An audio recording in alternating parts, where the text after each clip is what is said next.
நம்ம சரவணன் இருக்க நிலைமையில சரவணனை தனியா விடக்கூடாது அப்படின்னு டாக்டர் செந்தில் கிட்ட சொல்லி அனுப்பியிருப்பாங்க.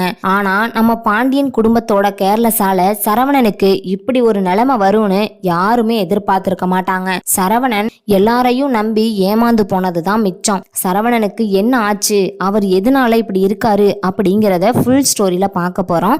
ஸ்டோரி பிடிச்சிருந்தா மறக்காம லைக் பண்ணிட்டு ஸ்டோரியை கண்டினியூ பண்ணுங்க. இங்க பாண்டியன் நம்ம பிள்ளைய நம்ம தான் திருத்தணும் அப்படின்னு சரவணனோட கிட்ட உட்காந்து பேசிக்கிட்டு இருக்காங்க. இங்க பாருப்பா சரவணா, யாருக்கு என்ன நடந்தா நமக்கு என்ன, நீ உன்னோட உடம்ப பாத்துக்க, நல்லா தூங்கி ரெஸ்ட் எடு, அப்பதான் உன் வாழ்க்கை நல்லா இருக்கும் அப்படின்னு அட்வைஸ் பண்றாங்க. சரவணனும் கேட்டு முடிச்சுட்டு மறுநாள் காலையில தன்னோட வேலையில தான் குறிக்கோளா இருக்கணும் அப்படின்னு பாண்டியன் சொன்னதை நினைச்சுக்கிட்டு காலையில எந்திரிச்சு கிளம்பி கடைக்கு போறாங்க. ஆனா அவரால முடியல. எதிர் வீட்டுல பாட்டும் கச்சேரியுமா இருந்ததும், அதுவும் இல்லாம நம்ம தங்கமயில் அப்பா அம்மா சுடரு அப்படின்னு எல்லாரையும் பார்த்ததும் சரவணனுக்கு கோபம் உச்சம் தலைக்கு ஏறுது. அதனால தன்னை அறியாமையே சரவணன் அப்படியே பைத்தியக்கார மாதிரி புலம்பிக்கிட்டே நடந்தே போறாரு. நம்ம எங்க போறோம், எதுக்காக புலம்புறோம் அப்படின்னு அவருக்கே ஒண்ணுமே புரியல. அதனால இங்க சரவணன் பாத்தீங்கன்னா நேரா புலம்பிக்கிட்டே போயிட்டு இருக்காங்க. இங்க பாண்டியன், செந்தில், கதிர் அப்படின்னு எல்லாருமே எங்க இன்னும் அண்ணனை காணோம் அப்படின்னு சொல்லி கேட்டுக்கிட்டு இருக்கும் போது, அவன் காலையிலேயே போயிட்டானே அப்படின்னு கோமதி சொல்றாங்க. என்னது, காலையிலேயே போயிட்டாரா? அவரை எதுக்காக தனியா விட்டீங்க? அப்பா, உங்ககிட்ட சொல்லியும் நீங்க ஏன்பா கேட்கல?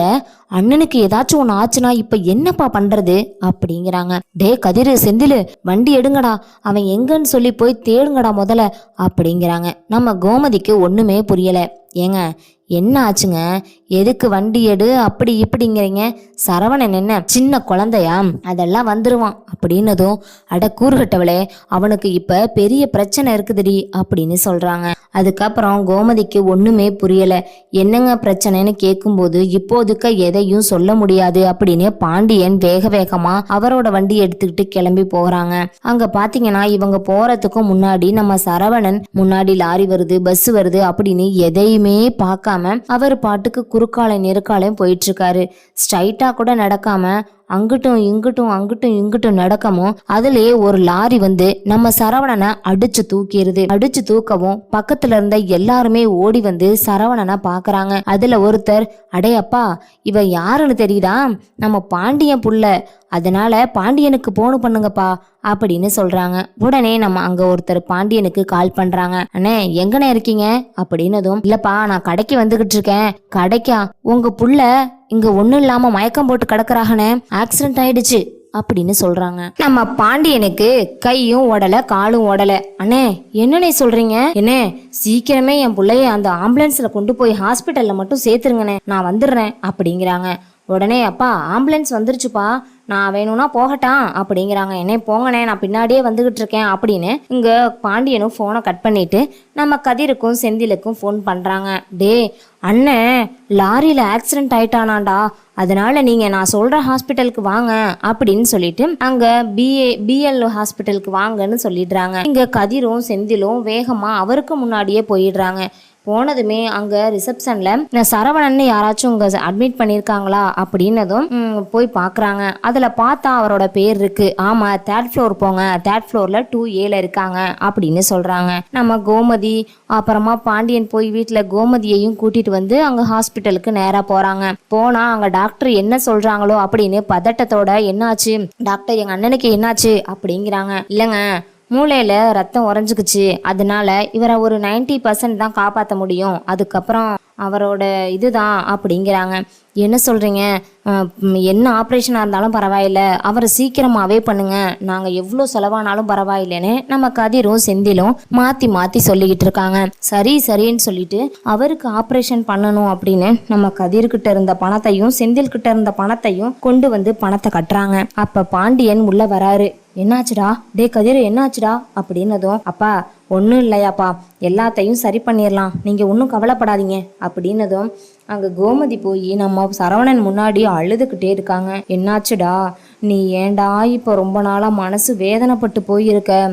நம்ம வாழ்க்கையை நம்ம தானடா சரி பண்ணிக்கணும், அது கூட உனக்கு தெரியாம இப்படி கஷ்டப்பட்டுட்டு நிக்கிறியே அப்படின்னு ஃபீல் பண்றாங்க. இதுல ஃபீல் பண்ண ஒன்றும் இல்லை, நீங்க என்ன சொன்னாலும் சரி, அங்க பிரச்சனைன்னு வந்தா அதை யார் பார்த்துக்க முடியும் அப்படி இப்படின்னு சொல்லி இவங்க பேசிக்கிட்டு இருக்காங்க தன்னந்தனியா. அங்க பாத்தீங்கன்னா நம்ம பாண்டியன் ஓபன் பண்ணுங்க அப்படின்னு சொல்லி ஓபன் பண்ண வச்சு அவங்க கிட்ட டாக்டர்கிட்ட பேசுறாங்க. பணத்தை கட்டி முடிச்சிருங்க அப்படின்னு பணத்தை கட்டி முடிச்சிடுறாங்க. அதுக்கப்புறம் டாக்டர் அவருக்கு ஆப்ரேஷன்லாம் பண்ணிடுறாங்க. பண்ணிட்டு வெளியே வந்தவங்க பாண்டியன் கேட்குறாரு, டாக்டர் என்னாச்சு, என் பிள்ளைக்கு என்னாச்சு டாக்டர், அவன் கண்ணு முழிச்சிருவான்ல, அவனுக்கு எதுவும் ஆகாதுல்ல? அதெல்லாம் ஒன்றும் இல்லை மிஸ்டர், அவரை காப்பாற்றிட்டோம், இனிமே அவருக்கு எந்த பிரச்சனையும் இல்லை. ஆனால் அவர்கிட்ட டென்ஷனாக கோவத்தோட யாருமே பேசாதீங்க, ரொம்ப சீரியஸான விஷயத்தெல்லாம் அவர்கிட்ட சொல்லாதீங்க, அவர் ரொம்ப ரிலாக்ஸாக இருக்கணும் அப்படின்னு சொல்கிறாங்க. சரிங்க டாக்டர், நாங்கள் எதுவும் சொல்ல மாட்டோம். இன்னொரு முக்கியமான விஷயம், அவர்கிட்ட நீங்கள் போய் இப்படி அழுதுகிட்டெல்லாம் இருக்கக்கூடாது அப்படிங்கிறாங்க. சரின்னு சொல்லிட்டு இனிமே நான் அழுகெல்லாம் மாட்டோம் டாக்டர் அப்படின்னு சொல்றாங்க. கோமதி கிட்ட பாண்டியன் சொல்லி கூட்டிட்டு போறாரு, இங்க பாரு கோமதி, உன் பிள்ளைகிட்ட போய் அங்க அழுதுகிட்டெல்லாம் இருக்காதடி அப்படின்னதும், சரிங்க, எனக்கு என் புள்ள வெளியே வந்தா போதும், என் புள்ள ஏன் தான் இந்த பாடுபடுறானோ, அவளை என்னைக்கு கல்யாணம் முடிச்சானோ அன்னையிலேருந்தே அவன் வாழ்க்கையில் இப்படி ஒன்று போக ஒன்று வந்து கஷ்டப்படுத்திக்கிட்டே இருக்காங்களே, அவன் ஏன் தான் இப்படி கஷ்டப்படுறான்னு என்னால் பார்த்துக்கவே முடியலை, கடவுளேன்னு நீங்கள் தான் எல்லாத்தையும் பார்த்துக்கணும் அப்படின்னு ஃபீல் பண்ணுறாங்க. இங்கே கோமதிக்கு ரொம்பவே கஷ்டமாக இருக்குது, ஏன் நம்ம பிள்ளைக்கு மட்டும் இப்படி எல்லாம் வருதுன்னு. அப்புறம் கதிரும் செந்திலும் உள்ளே போய் அங்கே டாக்டரு அவருக்கு வந்து ஆக்சிஜன் கொடுத்துக்கிட்டு இருக்காங்க. அப்ப அண்ணே அப்படின்னு கையை பிடிக்கிறாங்க. இங்க பாருங்க, இங்கனையே வெயிட் பண்ணுங்க, அவரா கண்ணை திறப்பாரு, அப்போதுக்கு அவர்கிட்ட பேசுங்க, நீங்களா ஸ்ட்ரெயின் பண்ணி அவர்கிட்ட பேச வேண்டாம். அவர் வந்து ரொம்ப ஸ்ட்ரெயின் பண்ணாரு அப்படின்னா மறுபடியும் மூளையில இருக்க ரத்தம் கலங்கி போயிடும் அப்படின்னு சொல்றாங்க. இதை கேட்டதுமேட்டு சரிங்க டாக்டர் அப்படின்ட்டு போயிடுறாங்க. அந்த பக்கம் பார்த்தீங்கன்னா நம்ம பாண்டியன் கோமதி, இந்த பக்கம் நம்ம கதிரும் செந்தில் 2 பேரும் சேர் போட்டு உக்காந்துருக்காங்க. உக்காந்துக்கிட்டு கதிர் சரவணா அப்படின்னு கூப்பிட்டுக்கிட்டு இருக்கும்போது அப்பதான் சரவணா கண்ணா லேசா முழிக்கிறாரு. ஓடி வந்து நம்ம கோமதி சரவணனோட கையை பிடிச்சிக்கிட்டு, என்னாச்சுடா உனக்கு, ஏண்டா உனக்கு மட்டும் இப்படி, கடவுள் உன்னை சந்தோஷமாவே இருக்க விட மாட்டாரா, என் பிள்ளைக்கு மட்டும் எங்கேருந்து தான் இதெல்லாம் வருதோ தெரியலையேன்னு அழுதுகிட்டே இருக்காங்க. அப்ப பாண்டியன் இருந்துகிட்டு, கோமதி அழுகாத, இங்க பாரு சரவணா, உனக்கு ஒன்றும் இல்லை, நீ நல்லா இருக்க அப்படின்னதும், அப்பா எனக்கு என்ன ஆச்சு, நான் எப்படி இங்க வந்தேன், நான் ஏன் இப்படி ஆனேன் அப்படின்னு கேள்வி கேட்குறாங்க. அண்ணே இப்போ அதெல்லாம் எதுக்குண்ணே, நீ நல்லா தானே இருக்க, அந்த கேள்வியெல்லாம் எதுக்குண்ணே கேட்டு உன் மனசை கஷ்டப்படுத்திக்கிட்டு இருக்க, நீ நடந்து வரும்போது தெரியாமல் இந்த மாதிரி ஆயிடுச்சு, நீ கவலைப்படாதனே, உனக்கு சரியாயிரும் சீக்கிரத்துலேயேன்னு.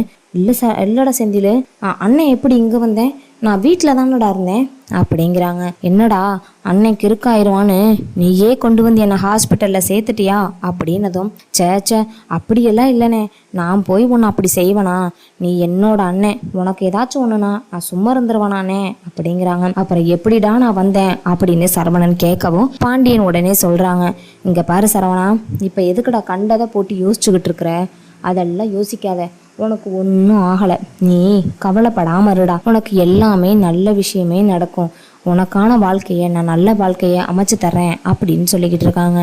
சரின்னு சொல்லிட்டு மண்டையை போட்டு குழப்பிக்கிட்டு இருக்காங்க நம்ம செந்தில்.